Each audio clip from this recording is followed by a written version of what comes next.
12 feet wide. That is how big the room was. Archaeologists working beneath modern Nazareth in the 1990s and again in the 2000s uncovered the foundation stones of a domestic workshop from the 1st century. Limestone blocks set into the bedrock. Tool marks still pressed into the stone. A space barely large enough for 2 men to work in without bumping elbows. We cannot prove that Joseph worked in this exact room. The earth holds many secrets, and most of them do not come with names attached. But we can say with reasonable confidence that he worked in a room very much like it. The dimensions of working-class Galilean shops from his era were remarkably consistent. 12 feet wide, 12 feet deep, 1 door, 1 window, a packed earth floor, a bench along 1 wall. This is the space in which the most important fatherhood in human history happened. Not in a temple, not in a palace. In a room you could cross in 5 steps. Mark 6:3. The villagers ask of the man they had watched grow up among them, "Is not this the carpenter, the son of Mary?" The Greek word is tekton. We translate it carpenter. It meant something larger, a builder of wood and stone, a craftsman of doors and beams and yokes and tables. The man who could fix the broken plow before the harvest. The man whose work held the village together 1 joint at a time. For 30 years, Joseph stood in a room like that one. He woke before dawn. He picked up his tools. He worked until his back ached. And somewhere in the middle of all those years, a small boy stood beside him at the bench, learning. But here is what the Gospels do not tell you, and it changes how you think about every December nativity scene you have ever seen. Almost nothing Joseph built has survived. Not 1 door, not 1 table, not 1 tool we can hold up and say with certainty this was his. 2,000 years have erased the entire physical record of his trade. We have splinters of the true cross in golden reliquaries. We have tunics claimed to be the very robe Jesus wore, but of the carpenter who taught the Son of God how to hold a chisel. Nothing. Why and what was he actually building if everything material has vanished? Let's go inside. To understand what Joseph built, we have to start with where he built it. Nazareth, in the 1st century, was not the pilgrimage city it has become. It was barely a place. Modern archaeology, the excavations under the Church of the Annunciation, the careful surveys at Nazareth village, the work of Father Bagatti in the 1960s suggests the entire population was somewhere between 200 and 400 people. 40 houses, a handful of cisterns, a few terraced vineyards on the slopes. John 1:46. When Philip tells Nathanael about the new teacher from Nazareth, Nathanael's first response is a question. Can any good thing come out of Nazareth? That question was not rhetorical theology. It was geography. It was the honest reaction of a 1st century Galilean to a village too small to matter. 4 miles north of Nazareth, however, was a very different world. Sepphoris, the Roman administrative capital of Galilee. A city of perhaps 20,000 people in Joseph's time, with paved streets, a Greek theater carved into the hillside, public baths, mosaic floors, columned markets. And in the years right around the birth of Jesus, after a violent Jewish uprising had left parts of the city in ruins, Sepphoris was being massively rebuilt. Builders were in demand. Skilled tradesmen could find steady work for years. The pay was Roman silver. And here is something that the Gospels do not say directly, but that the geography makes almost impossible to avoid. Joseph almost certainly walked to Sepphoris. It is 4 miles, 8 miles round trip, a working day's walk on top of a working day's labor. For a Galilean tekton trying to feed a family in a village of 400 people, the only steady-paying construction work within reach was up that ridge. And if Joseph walked it, then his foster son almost certainly walked it with him. Imagine the scene. Joseph rises before sunrise. Mary is asleep. The boy, if he is old enough, perhaps 8 or 9, is rubbing his eyes by the door, his small tool bag already on his shoulder. They take a piece of flatbread wrapped in cloth. They take a water skin. They walk. 4 miles up the ridge in the cool of the morning. Past the spring. past the threshing floors at the edge of the village, past the olive groves on the lower slopes, up onto the road that runs along the spine of the hill country until the white stone of Sepphoris appears on the horizon. There the boy who would one day stand in synagogues and silent scholars would have watched his father negotiate with Roman foremen. He would have heard Greek spoken in the streets. He would have seen mosaic floors being laid, theater seats being carved, columns being raised. And then, in the late afternoon, the two of them would have walked the 4 miles home, sawdust and limestone powder mingled in their hair, the muscles of their shoulders aching the same kind of ache. We cannot prove any single beam at Sepphoris was laid by Joseph's hands. We cannot point to a column and say, this one. But we can say with reasonable historical confidence that the dust of that Roman city very likely settled on the sandals of the carpenter from Nazareth and on the sandals of his apprentice son. And there is something we should sit with about that walk. It was not just transportation, it was formation.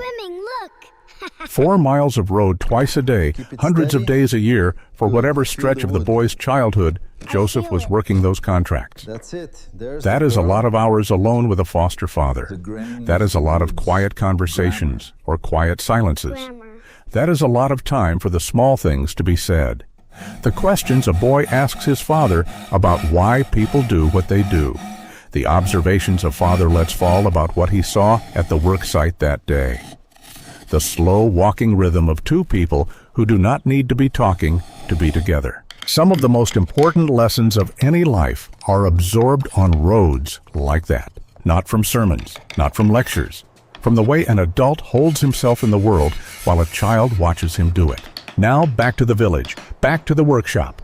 Because the village is what shaped him, and the workshop is where the shaping was passed down.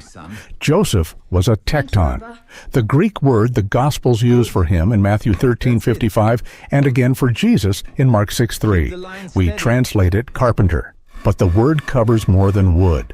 A tekton was a craftsman of building materials, wood certainly, but also stone when stone was what the project needed. He could lift a limestone block into place at dawn, fit a wooden door, before noon repair a plow in the afternoon, and walk home at dusk having worked in 3 different mediums in a single day. In a village like Nazareth, he had to. There were not enough customers for a specialist.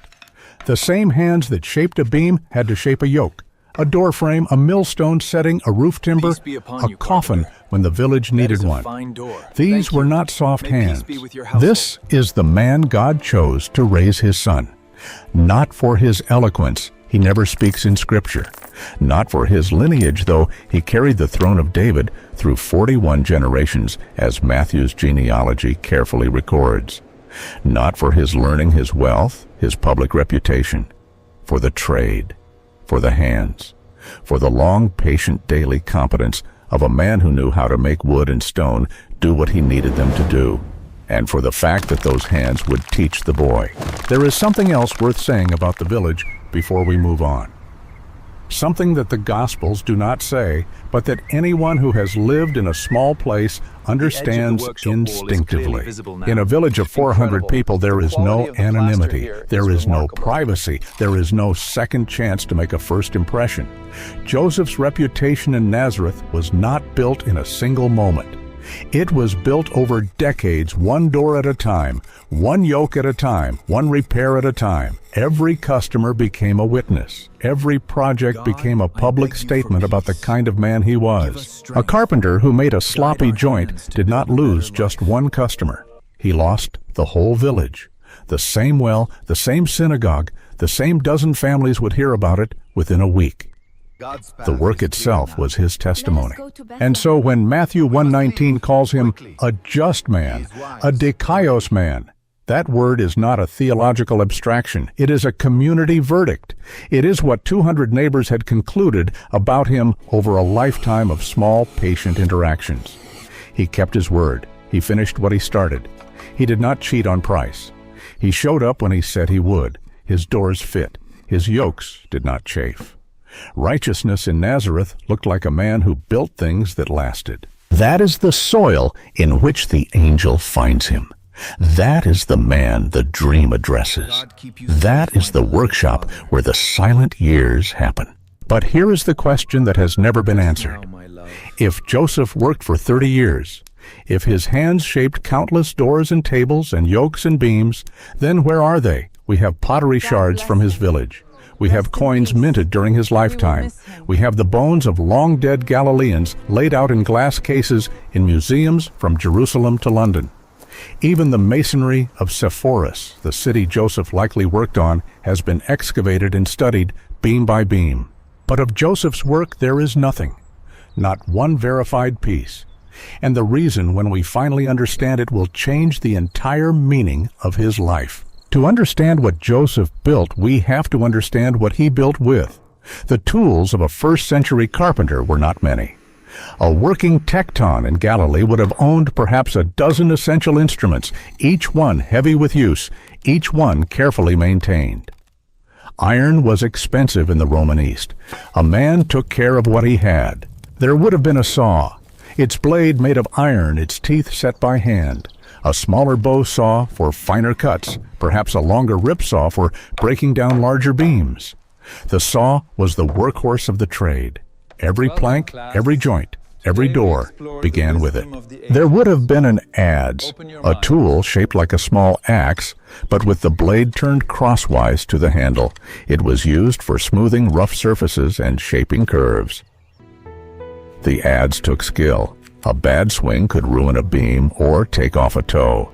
There would have been a mallet of heavy wood and several chisels of varying widths. The chisel was the tool of fine work. With it, a carpenter could carve mortises into beams, cut precise joints, shape the corners of a door or the edge of a table. The chisel was where carpentry became something almost like art. There would have been a plumb line, a simple weighted string used to ensure that walls and doorposts stood truly vertical. A door hung even slightly off plumb would sag within a year. Joseph would have known this. He would have used the plumb line 100 times a day. And there would have been a bow drill, a remarkable little device, a leather thong wrapped around a wooden shaft pulled back and forth with a small bow, spinning an iron tip at speed to bore precise holes through hardwood. Joseph would have made his pegs from oak or terebinth, fitted them into the holes, drilled with this bow, and locked his beams together with a strength that did not require nails. Nails were rare, expensive. A carpenter who needed nails was either working on a luxury project or admitting his joinery had failed. A true tecton built with wood alone, mortise and tenon, peg and socket, joint and pressure. His furniture, his doors, his beams held themselves together through the precise marriage of one piece to another. Think about that for a moment. The man God chose to raise his son was a man whose entire trade depended on making things fit together without force, on reading each piece of wood carefully, on shaping each surface so that it received the other, on joining without breaking, on building things that held. There is a theology in those joints if we have eyes to see it. But Joseph was probably not thinking about theology when he made them. He was thinking about whether the joint would hold, whether the customer would come back complaining in 6 months, whether the door would still swing true after the winter rains. He was thinking, in other words, like a carpenter. And that in itself is one of the quiet miracles of the Incarnation. The man God chose to raise his son was not a theologian. He was not a philosopher.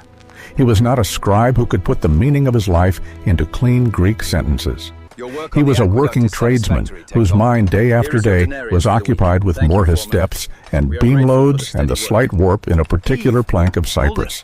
This is the kind of man God chose, not because intellect did not matter, but because perhaps the deepest formations happened below the level of words. The boy who grew up beside this man absorbed something that books could not teach. He absorbed the patient competence of someone who knew how to make things work. Now, what did Joseph actually build with these tools? The Gospels give us no inventory, no list of finished projects, but we can reconstruct with reasonable confidence the daily work of a Galilean tecton. He would have built yokes. Yokes were essential to village life. Every farmer needed them. They had to fit the specific necks of specific oxen, shaped and smoothed so that the animal could pull a plow all day without bleeding at the shoulders. A poorly made yoke crippled the ox and ruined the harvest. A well-made yoke was a quiet gift to the beast that wore it. Matthew 11:30. Years later, the boy who grew up in this workshop would say to a tired crowd, "My yoke is easy, and my burden is light." He was not speaking abstractly. He was speaking the language of his father's bench. He had watched Joseph shape yokes with that exact intention, to make them easy, to make them fit, to take the weight off the creature that carried it. He had learned that craft from a man who never wrote a single word of theology. There is something almost unbearable about this if you sit with it long enough. The most quoted teaching about gentleness in the history of the Christian church, "Take my yoke upon you, for it is easy, and my burden is light," came out of a workshop, not out of a library, not out of a rabbinic academy, out of a small room in Nazareth, where a foster father had shown a small boy how to shape a wooden crosspiece so that an ox could carry it all day without bleeding. Theology in that workshop was something you did with your hands. It was something you tested by whether the animal stopped resisting the burden.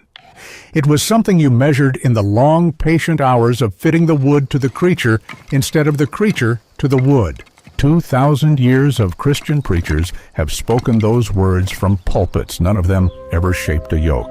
The man whose foster father shaped them, his whole working life, knew exactly what easy meant. He knew because he had felt the difference in his own hands between a yoke that fit and a yoke that did not. He had carried the wood. He had watched the ox accept the burden or reject it. He had learned by doing what kindness in carpentry looked like.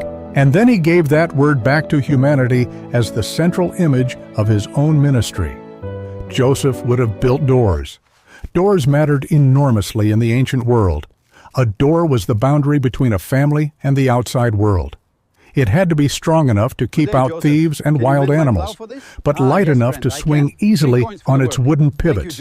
It had to be weather-tight. It had to last decades. He would have built tables. Low tables in the style of the time for families to gather around for meals. Stools. Chests for storing grain or clothing. Lintels for new doorways. Roof beams when a house needed expanding. Plows when a farmer's wore out. Hoes, scythes, threshing sledges. The implements of an agricultural life. And on the slower days, perhaps he would have made smaller things. A wooden toy for a child. A spindle for a widow. A small box for a young bride's dowry. The kinds of things that never made history, but made life livable. Imagine the scene. It is mid-morning in Nazareth. The sun is high. The workshop door is open. Joseph stands at his bench shaping a yoke from a piece of seasoned oak. The boy, perhaps 6 or 7 years old, is sitting on the floor in the corner, sorting wood shavings into piles by color. A neighbor stops in the doorway. He has come to ask about a broken plow. Joseph nods, sets down his work, walks outside to look at the plow. The boy stays where he is, gathering the shavings. He has been told perhaps that they will be useful for kindling later, or perhaps he just likes the way they curl in his small hands. Joseph returns. He gives the neighbor a price. The neighbor counts out a few copper coins and leaves. Joseph picks up his chisel again. The work goes on. This is the rhythm of those 30 years. This is what we have lost when we have only remembered the manger, only remembered the cross. This was the soil in which the Savior of the world grew up. Now there is one more thing about the wood itself that we should pause on, because it changes what we picture when we hear the word carpenter. The wood available in first-century Galilee was not what most modern readers imagine. There were no great forests of soft pine. There were no easy boards of cedar arriving by ship from Lebanon for every village project.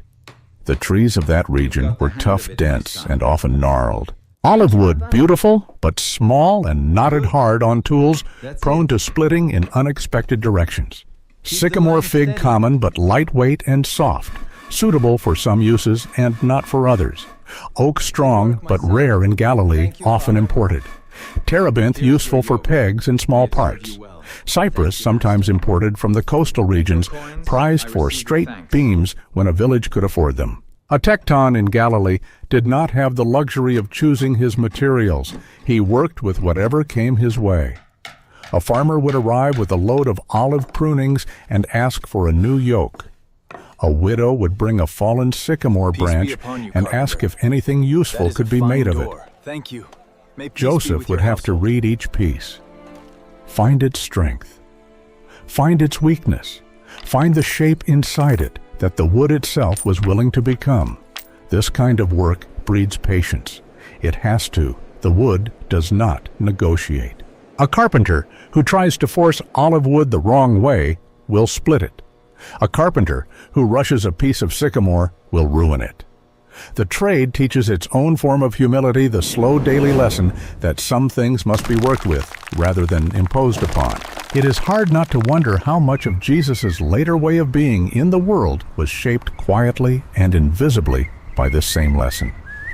The carpenter who reads the grain becomes the rabbi who reads the heart. The man who learned not to force a piece of wood becomes the teacher who does not force a single disciple. The work taught what no sermon could have taught, and the boy was watching all of it. From the moment he was old enough to walk into the workshop, he was watching. Long before he could lift a chisel himself, he was learning by absorption, the way every child learns the deepest things, by living near a person who is doing them. He watched his foster father pause before each cut. He watched him test the wood with his thumb before committing the blade. He watched him set a piece aside when it was not ready. Return to it the next day with fresh eyes. He watched him fix mistakes patiently, without anger, without panic. He watched him finish what he started. These were not lessons in carpentry. These were lessons in being a person.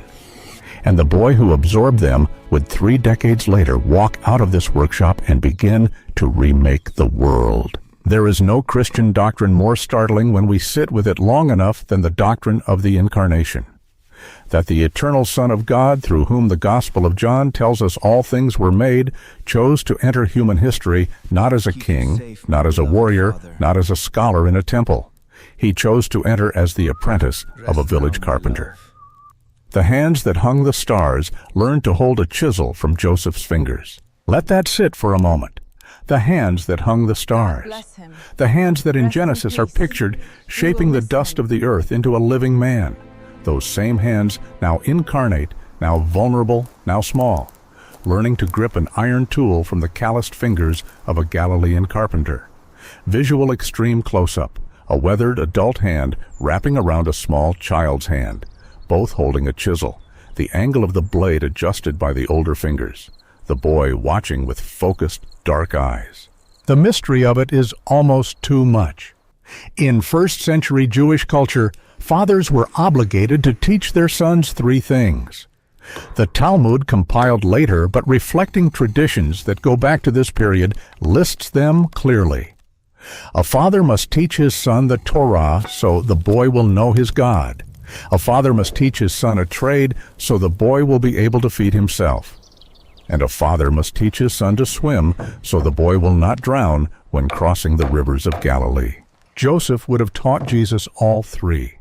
Welcome, class. Visual, a scroll of Torah being unrolled by careful adult hands. Open your mind. Beside the scroll, a small boy's face, perhaps 6 years old, already memorizing the letters being pointed to. The Torah lessons would have begun early. Jewish boys typically began learning Hebrew at age 5. By the time they were 10, many had memorized large portions of the Pentateuch. Joseph, as the head of his household, would have led the daily prayers, the Shema recited morning and evening. Hear, O Israel, the Lord our God, the Lord is one. Imagine the rhythm of those first years. Every morning, every evening. The same words, the same cadence. The same father's voice teaching the same son the same prayer that Jewish fathers had been teaching Jewish sons for 1,500 years before either of them was born. The child grows up with the prayer inside him before he understands what it means. By the time he understands, the prayer has already shaped how he thinks about God. This is one of the deep mysteries of how faith is passed. It is not mostly through arguments. It is through repetition. Through the steady accumulation of small, reverent moments day after day, until the rhythm of the household becomes the rhythm of the heart. Joseph would have given his foster son that rhythm. Long before Jesus was the teacher of his own disciples, he was the student of the prayer his foster father taught him at the kitchen table by lamplight. He would have taught Jesus the rhythms of the Sabbath, the meaning of Passover, the stories of Abraham and Moses and David, the careful customs of a covenant people in an occupied land. The swimming presumably was taught in one of the stone-cut cisterns near Nazareth, or on a family trip to the Sea of Galilee 20 miles north. We do not have a record of it, but the obligation was clear, and Joseph was not a man who skipped obligations. Visual: a young boy of perhaps 8 splashing in shallow water inside a stone-walled cistern, an older man's hand steadying him from above, both laughing, one of the few moments of recorded family levity we can imagine in those hidden years. The trade lessons would have begun a little later, perhaps at age 6 or 7, when the boy was strong enough to lift small tools and steady enough to handle a chisel without injuring himself. Imagine the scene. Joseph kneeling beside the bench, the boy standing on a small wooden stool to reach the surface. Joseph guiding the boy's hand along the grain, showing him how to feel the resistance of the wood, how to read which way it wants to be cut. Visual hand-over-hand instruction at the workbench. The boy's smaller fingers wrapped around the chisel handle. Joseph's larger fingers wrapped around the boy's. A clean curl of shaving lifting away as they cut together. The first lesson, perhaps, is the simplest: how to hold the tool. A chisel held too tight will cut wrong. A chisel held too loose will slip and cut the holder. The grip must be firm but relaxed, steady but yielding. The wood will tell you if you listen. The second lesson is the grain. Every piece of wood has a direction. To cut against the grain is to tear the fibers to leave a rough surface to fight what the tree itself intended. To cut with the grain is to cooperate, to work with what the wood has already decided to be. The third lesson is patience. A piece of wood once cut wrong cannot be uncut. There is no undoing in this trade. Measure twice, mark carefully, cut once, and accept what your hands have done. Visual: a pencil mark on a piece of olive wood, a saw blade aligning to the mark, a first careful stroke, the line being honored, the cut going where it was meant to go. There is a fourth lesson that the workshop teaches without ever putting it into words. The lesson of finishing. The piece is not done when it looks done. It is done when it has been sanded smooth, oiled, set aside to settle, checked again in the morning, and only then delivered. Customers want speed. Good carpenters refuse to give it to them. The work itself sets the pace. A boy raised in this kind of workshop learns almost without realizing it that quality is not a feeling. Quality is a discipline. It is what you do when you would rather be done. It is the extra hour of sanding after the customer has already paid. It is the corner that nobody will see, but that you finish properly anyway, because the wood deserves it, and the work deserves it, and the God who made the tree deserves it. These are not just lessons in carpentry. These are lessons in life. And the boy who learned them, who absorbed them, not from books, but from the daily patient, silent presence of a father at his bench, would one day teach lessons of his own that bore the same shape. Every parable Jesus would later tell about builders and foundations, about counting the cost of a tower, about a house built on rock and a house built on sand. Every one of those parables had a vocabulary. And that vocabulary was learned in this small workshop from a man whose voice the Gospels never record. When Jesus said the wise man builds his house on rock, he was speaking from a workshop. When he warned his disciples about a man who began to build a tower and could not finish it, he was speaking from a workshop. When he described himself as the stone the builders rejected, he was using the language of trade. Good day, Joseph. Every reference to wood, to beams, to nails, to mending what is broken, every one of them was an inheritance from a foster father who would die before his foster son ever quoted him. Think about that. Joseph never heard the Sermon on the Mount. He never heard the parable of the wise and foolish builders. He never heard his foster son stand up in a synagogue and say, "The stone the builders rejected has become the cornerstone." He died long before any of those words were spoken. But the words came out of the workshop he built. The metaphors came out of the lessons he taught. The patience came out of the rhythms he set. The whole shape of how the Son of God would later speak to the human race was forged in part on a small workbench in a small village by a man whose voice the Gospels never preserved. He shaped the language of salvation without ever knowing he was doing it. Visual, a wood shaving curling slowly off a blade suspended in a beam of midday light. The motif returns, each time slightly different, slightly heavier with meaning. Now, here is something we should not pass over too quickly. The Gospels record almost nothing of Jesus' youth. We have the birth narratives. We have the visit of the Magi. We have the flight into Egypt and the return to Nazareth. And then one single story in Luke 2 of the 12-year-old Jesus left behind in the temple during a Passover pilgrimage. After that story, the Gospels go silent. 18 years pass with no recorded events. No miracles, no teachings, no travels, just silence. Visual, a time-lapse of the workshop bench across seasons. Sunlight shifting through the doorway. Tools used, set down, used again. The wood worn slowly smoother. The bench worn slowly darker. Years passing without a single word recorded. We call these the hidden years, and almost everything we have just described, the apprenticeship, the workshop, the daily teaching, the slow shaping of a boy into a man happened during them. 18 years of carpentry, 18 years of nailless joints and grain reading and yoke shaping, 18 years of walking to Sepphoris and back, 18 years of synagogue every Sabbath and Passover every spring, 18 years of Joseph. Think of what that span actually contains. 18 years is the length of an entire childhood. It is the period in which character forms. It is the time when a person learns day by day what kind of human being they are going to be. Most autobiographies devote their longest chapters to exactly this period, and the Gospels give us nothing. No anecdotes, no teachings, no fights between brothers. No moments at the well, no memories from the synagogue. The single most formative period of the Savior's life is recorded in one short verse, Luke 2:51, which tells us only that he went down to Nazareth with his parents and was obedient to them. But the absence is not really an absence. The hidden years are hidden in plain sight. They are hidden inside everything Jesus would later say. The parables, the metaphors, the way he handled disagreement, the way he answered questions without being shaken, the way he could sit in silence and let a moment do its work. Every one of these traits had to come from somewhere. They did not appear at his baptism. They were formed in a workshop. And then, somewhere in there, Joseph dies. Visual, a workshop bench slightly more worn than before. A single pair of hands younger, now the hands of a man in his 20s, picking up the chisel alone. The space beside him at the bench is empty. We do not know exactly when. Scripture does not tell us. By the time Jesus begins his public ministry at around age 30, Joseph is gone. He is not at the wedding in Cana.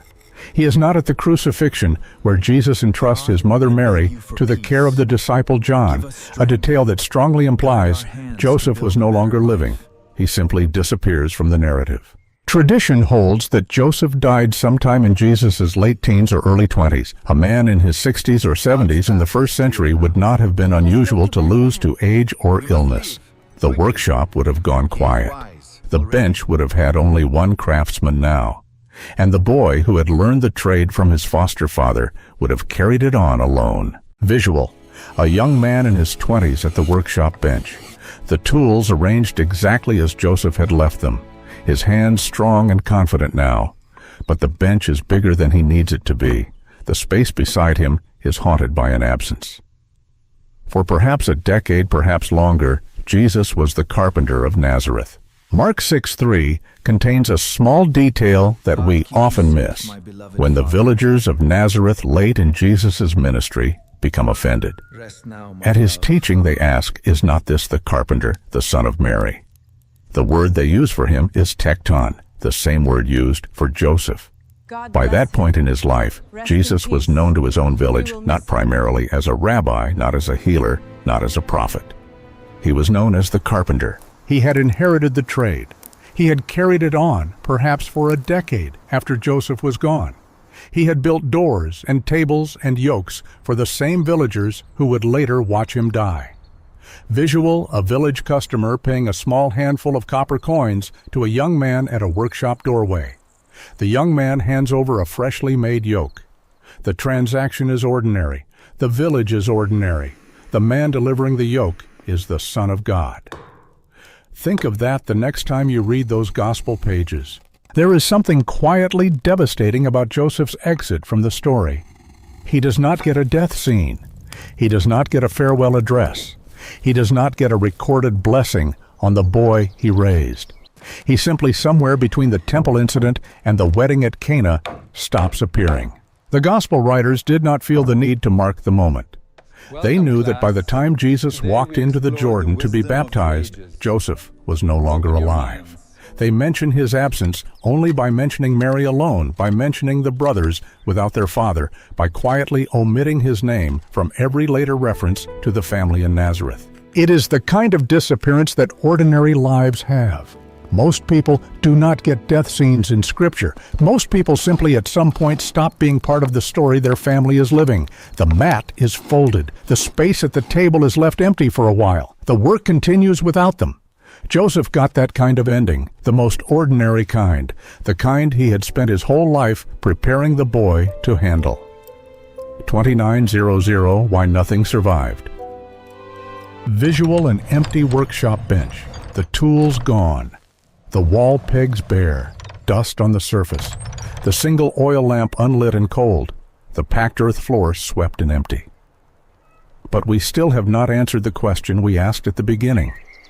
If Joseph built so much, if his hands shaped doors and tables and yokes and beams for 30 years, then why is there nothing left? Why has every other ancient craft of his world, the pottery, the masonry, the metalwork, even the bones of long-dead villagers left some trace, while the carpentry of Nazareth has vanished entirely? The answer when we see it is not what we expect, and it changes what we understand about Joseph's whole life. In every major archaeological museum in the world, you can find the leavings of the ancient Near East. Pottery shards by the thousands, coins worn smooth by handling, stone tools, bronze blades, glass beads. Even bones, animal and human, laid out in glass cases beside small printed labels. What you will almost never find is ancient wood. The reason is simple. Wood does not survive. In the Mediterranean climate of Galilee, with its seasonal rains and dry summers, wood rots within decades, unless preserved by extraordinary conditions, sealed in a dry cave, submerged in a peat bog, or buried in the airless sands of an Egyptian tomb. Nazareth had none of these conditions. The houses Joseph helped build were torn down or fell down over the centuries. Their wooden doors and beams rotted into soil. Their furniture was burned for fuel during cold winters or scavenged when the household passed. Their yokes were used broken, replaced, and forgotten. By the time the first Christian pilgrims came looking for relics of the Holy Family, perhaps as early as the 2nd century, certainly by the 4th, there was nothing left to find. The wood was gone. The tools had been resold or reburied. The workshop itself, if it had survived the Jewish revolts and the Roman destructions of the 1st century, had long since fallen in. There is something almost poetic in this absence. If we had Joseph's tools, we would put them in a museum. If we had his furniture, we would put it behind glass. We would build cathedrals around his workbench. We would charge admission to see his chisels. We would do, in other words, what humans always do with relics. We would make the objects more important than the work, and the work more important than the meaning. The complete disappearance of Joseph's physical output protects us from that mistake. There is nothing for us to venerate except the example. There are no carved beams to argue about. There is only the shape of his life. And the shape of his life points away from itself, the way a good carpenter's life always does, toward the work being done, and the boy being raised, and the God being served. Joseph would have understood that. A craftsman builds for the family who will use the furniture, not for the furniture itself. A father builds for the son who will outlive him, not for the building. The work is meant to be used, to be lived in, to hold up the next thing, and then eventually to be replaced by better work done by someone else. That is what a healthy life looks like. Not monument, not legacy, just usefulness, just the next door that someone needed, just the next yoke that fit, just the next morning of showing up to do whatever the village brought through the door. So what Joseph built, the literal physical things, left no trace.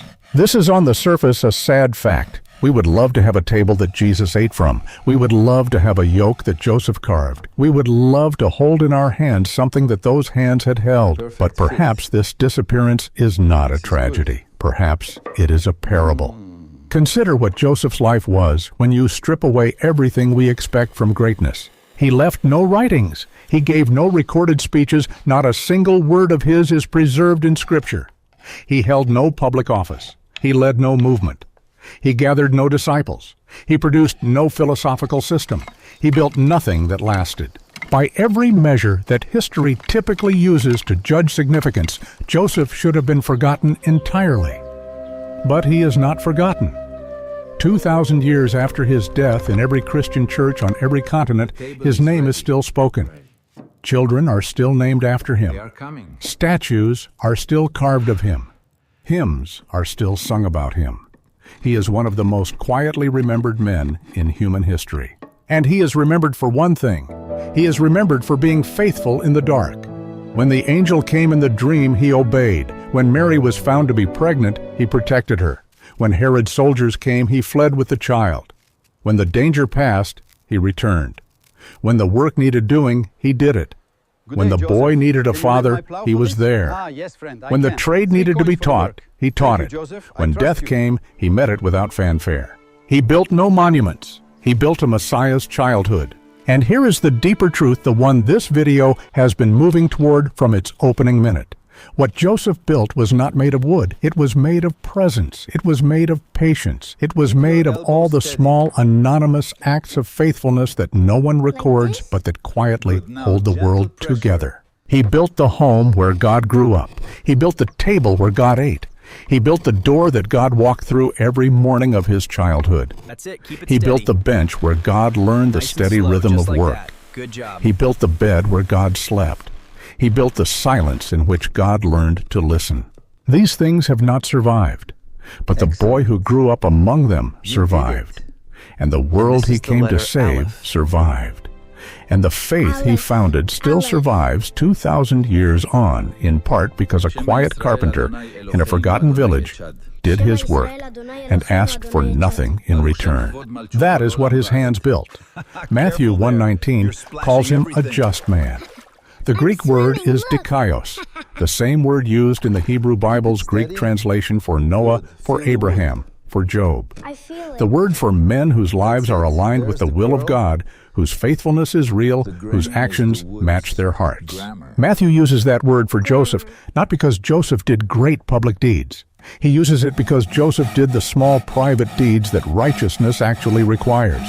He protected Mary when the law would have allowed him to expose her. He obeyed the dream when it would have been easier to ignore it. He raised the boy when no human accolade attached to the task. He was righteous, in other words, the way carpenters are righteous. Day by day, joint by joint, choice by choice, building things that hold. There is one more thing to say before we let this chapter rest. The early church remembered Joseph differently than later centuries have.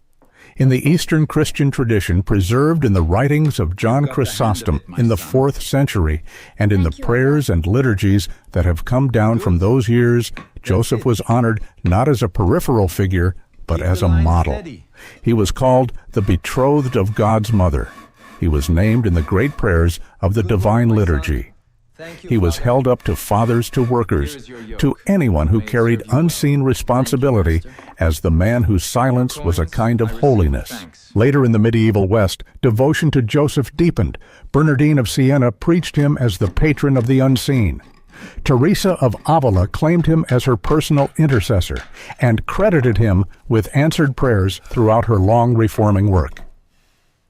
In the 19th century, Pope Pius IX declared him the patron of the Universal Church. All of these later traditions were doing something simple. They were trying to put words around a man who left none of his own. They were trying to honor a presence that the Gospels had honored through absence. They were trying to say what the workshop itself was already saying, that the quiet work of a faithful man is not less sacred for being quiet.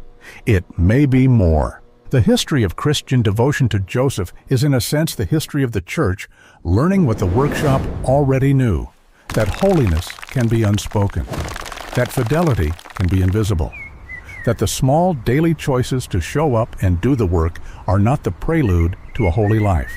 They are the holy life. We began this hour in a room that no longer exists. A small workshop in Nazareth, 12 feet wide with tool marks pressed into limestone. A room where a man whose voice we have never heard spent 30 years of his life shaping wood and shaping a boy. We have walked through that workshop in our imagination. We have watched Joseph at his bench. We have watched the boy beside him learning. We have considered the tools, the trade, the timber, the daily walks to Sepphoris and back.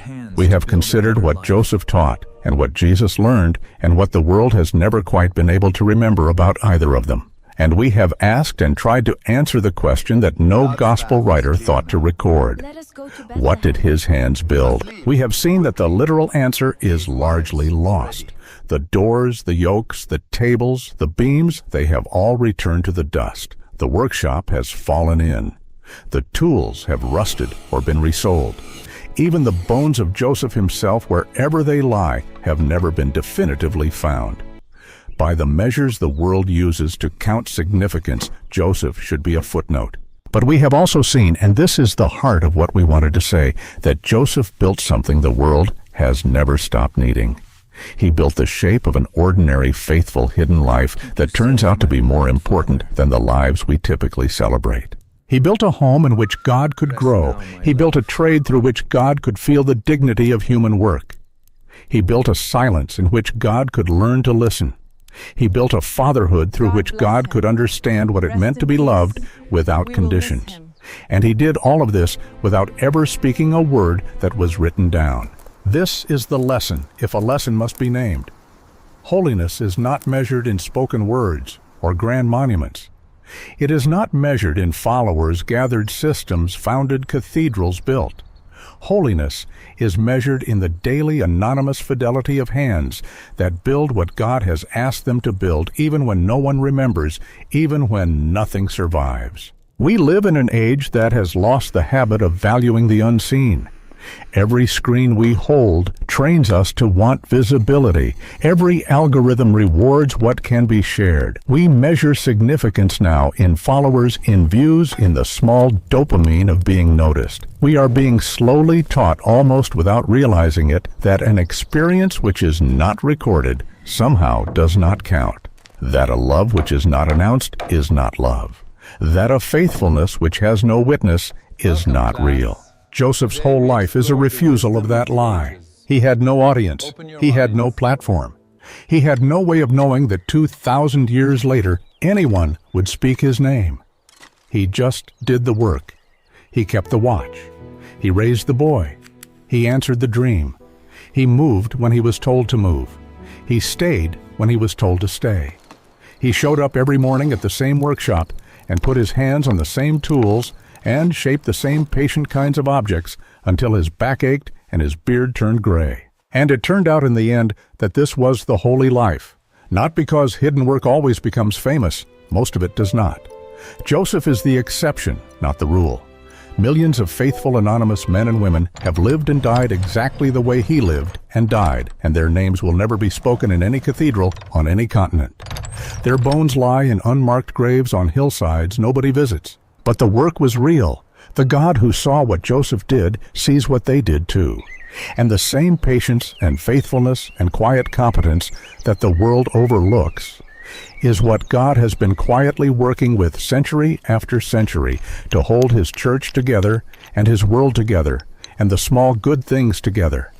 Joseph built nothing that has survived, and yet he built everything that has mattered. There is a final image we want to leave you with. It is the image we have returned to again and again in this hour. It is the image of a single wood shaving. It comes off the blade. It curls in the air. It drifts toward the ground. It lands among the others. By evening, it will be swept out the door. By winter, it will be ash. By spring, it will be soil. There is a parable in that path. The shaving does not survive. Nothing about the shaving suggests significance. It is small. It is fragile. It is one of thousands, cut by the same blade in the same workshop in the same year. Sweep it up, and you would not even notice it among the pile of its siblings. But the shaving is not the point. The shaving is the byproduct. The point is the beam. The point is the door. The point is the home that gets built behind the curl of the shaving falling. That is the shape of an ordinary life. It is the shape of most of our lives.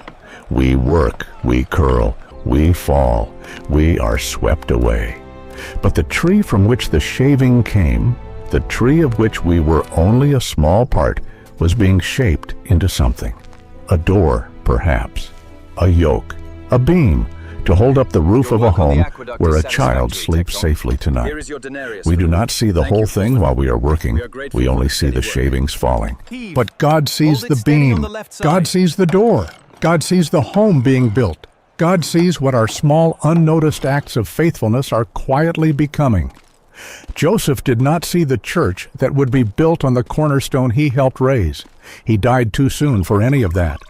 But the cornerstone was raised, and the church was built, and the world has not been the same since. If you are doing hidden work tonight, if you are raising children, no one applauds you for raising. If you are caring for someone who cannot thank you, if you are showing up to a job that no one will write about, if you are praying prayers no one hears, then Joseph is your patron. Take that word patron seriously. It does not mean Joseph is watching you. It does not mean he is monitoring your performance. It means that the same God who saw a quiet carpenter in a forgotten village and chose him to raise a Savior, that same God sees you in your own forgotten village, doing your own quiet work, and considers it precious. Considers it part of the same long story. Considers it worth keeping, worth honoring, worth remembering, even when no one else will. You are not alone in the workshop. You never were. Your shavings are falling. They are curling through the light. They are settling on the floor, and the beam is being shaped even though you cannot see it yet. Be faithful like the carpenter of Nazareth was faithful. Build what God has asked you to build, and trust him with what survives. That is what Joseph's hands really built. Not the doors that rotted, not the yokes that broke, not the tables that were used and worn and finally burned for firewood in someone's winter hearth. All of that is gone. All of that was always going to be gone. What he built was a son of faith, a workshop of the soul that would still be making things, still be teaching, still be sending its careful work into the world 2,000 years after the carpenter's death. That is the only kind of building that lasts. And it turns out, when we finally have the patience to see it, that this kind of building is exactly the kind of building God has been asking us all to do all along. 6,000 mornings he opened the door of that workshop. 6,000 evenings he closed it again. And in between, he taught the Son of God how to hold a chisel. The shavings are gone. The room is gone. The tools are gone. But the work was real, and God remembered. If this hour has meant something to you, if Joseph has become in this small way a little less of a stranger, then there is something simple you can do. Subscribe to this channel. We are building slowly a library of long-form documentaries about the figures of Scripture that history has overlooked. Not the famous ones, the hidden ones, the Josephs, the unnamed midwives, the disciples who never got a gospel, the quiet women at the foot of the cross, the faithful, the patient, the silent. There is something we are trying to do with this work, and it is worth naming. We are trying to slow down. We are trying to make space for the kind of remembering that the Gospels themselves seem to invite, the slow, careful kind, where you sit with a verse long enough to feel the weight of what it does not say. The world has plenty of fast Christianity. There are not many places left for the slow kind. We want this to be one of them. If that matters to you, stay. If it does not, the algorithm will carry you somewhere else. No hard feelings either way. The carpenter would have understood that too. Some customers needed his work. Some did not. He served the ones who came. Next week, we are walking back into the same story from a different angle. The 4 prophetic dreams of Joseph. The 4 times an angel came to him in the dark, and the 4 times he woke and obeyed without a single recorded word. It is a story of a man who heard God in the silence. A story of trust without proof. A story of obedience without applause. Until then, friend, may the small faithful work of your hands be blessed. May the shavings of your ordinary days fall into the keeping of the God who sees what no one else can see. And may the carpenter of Nazareth, the silent one, the steady one, the righteous one, quietly walk beside you in the work that God has given you to do. Until next week.